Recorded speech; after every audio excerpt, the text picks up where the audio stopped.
moi j'ai fait la démarche par exemple des couverts sans appui, c'est-à-dire par moi-même. Bon, j'ai mis du trèfle à un endroit, j'ai vu que ça marchait. J'y ai semé du blé à la volée, j'aurais pas pensé que ça pouvait se faire. Finalement aujourd'hui on dit que c'est possible. Donc quand on est seul, on n'avance pas facilement. J'ai fait des erreurs dans mes couverts de début d'été, parce que j'ai mis des féveroles avec de la veste et de l'avoine. C'est pas le couvert adapté à la situation. Il aurait mieux valu qu'il soit plus sur octobre et qu'il y ait de la moutarde en juin, juillet. Mais bon, c'est un début. Alors, je suis agriculteur en conversion, c'est-à-dire pas encore tout à fait en bio, en conversion. Et je sors d'un système effectivement qui était axé sur le labour, même si j'en voyais un peu les aléas. Et je passe sur un système qui sera axé sur des couverts, mais je ne peux pas changer radicalement de système parce que c'est une découverte et c'est vraiment un changement de métier pour l'instant.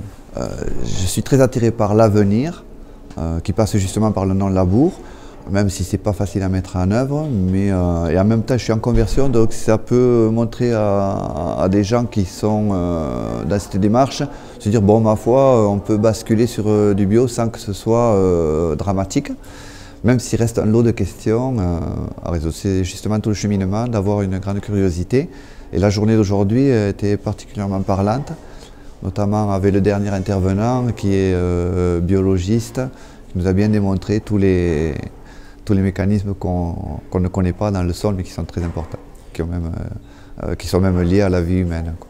En conversion, on est obligé on s'aperçoit, comme je disais dans la salle, on passe d'un atelier de menuisier, dans lequel on a toujours été, on rentre chez un forgeron. Donc c'est la nuit et le jour. Et d'un coup, là, on est lâché là. Au début, on est accompagné, certes, mais d'un coup, il faut se débrouiller avec nos terres, nos outils, et il faut avancer.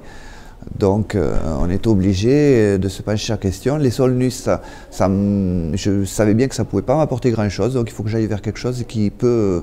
Je dois supprimer mes intrants, je dois supprimer mes engrais, donc il faut que j'apporte une réponse différente, que je la trouve auprès quand même de gens qui connaissent un peu.